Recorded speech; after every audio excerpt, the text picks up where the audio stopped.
All right, let's talk about one of the craziest news stories that we have seen this week. A TikTok influencer ordered to pay $1.7 million for breaking up a Durham couple's marriage. This was a whole thing.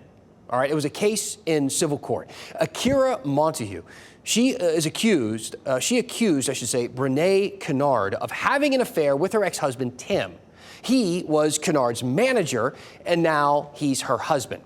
Montague claims that Kennard broke up their marriage, causing her mental anguish and depriving her kids of a two-parent household, and the jury agreed. She has received justice from losing her husband and the father of her children. So, North Carolina, I should say, is one of the only states that lets people do this sort of thing, to file lawsuits over this, where a jury will actually weigh in on your affair. Think about that. It's called alienation of affection. And to win one of these cases, you have to prove three things. One, that a loving, affectionate marriage existed. Two, that someone came in and knowingly wrecked it. And three, that you suffered as a result. Again, did you know this was a thing? We wanted to know why it was a thing and where did it all come from? And why is North Carolina one of the only places that still allows it? You know, how did we get here?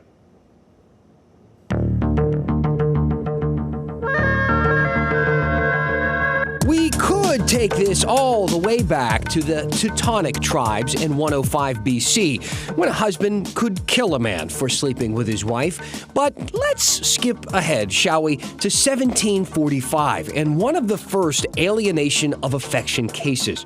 Winsmore versus Greenbank in English Court of Common Pleas, if you couldn't tell. The husband claimed a man maliciously and wickedly persuaded, procured, and enticed his wife.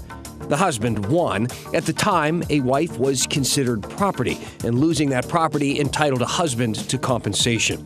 It wasn't until 1866 that one of these cases popped up in the United States. The wife cheated, the husband sued, and he won.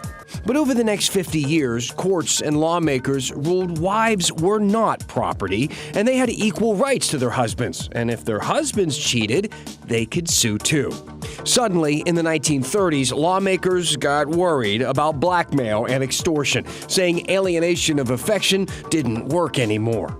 In 1935, Indiana became the first state to ban it. Since then, 42 states have banned suing a spouse over infidelity. Even England, the place where it all started, banned it in 1970. But not in North Carolina. We're one of a handful of states that have kept it going to this day, and we've seen lots of high-profile cases as a result. In 1999, a wife sued her husband for sleeping with his secretary. The wife won, getting $500,000. And after the trial, the husband married the secretary. The story was turned into a Lifetime movie. It was called The Price of a Broken Heart. In 2011, a case out of Wake County ended with the defendant paying $30 million in damages. And in 2017, a case nearly spelled the end of alienation of affection, but the state Supreme Court ruled only the legislature could end that practice for good. And the legislature has tried and failed. Bills to ban alienation of affection in North Carolina have been coming up for decades. None have been successful. In fact, there's one in committee now. Who knows if it will get a vote? In the meantime, you can still sue and win if your spouse cheats. And that's how we got here. So, look, there you have it. But that one question does remain. Why? Why is alienation of affection still a thing here in North Carolina? So let's think about at least one of the arguments as to why. So first, you have to remember, this is not a criminal offense. This all happens in civil court, that Judge Judy stuff. Civil court is where you go when you've been wronged, but no one is going to go to jail for it. And that usually means it's because it involves some money.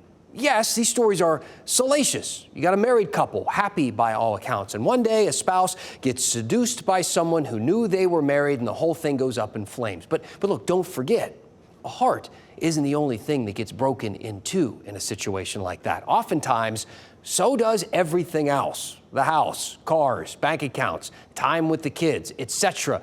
And that's worth something, and it costs a lot. Shouldn't the innocent party be made whole? That's the argument, anyway. Alienation of affection cases rarely make it as far as the one we saw this week. The burden of proof is pretty high, and the statute of limitations is strict. It is a difficult option, but it is an option, at least for now, in North Carolina.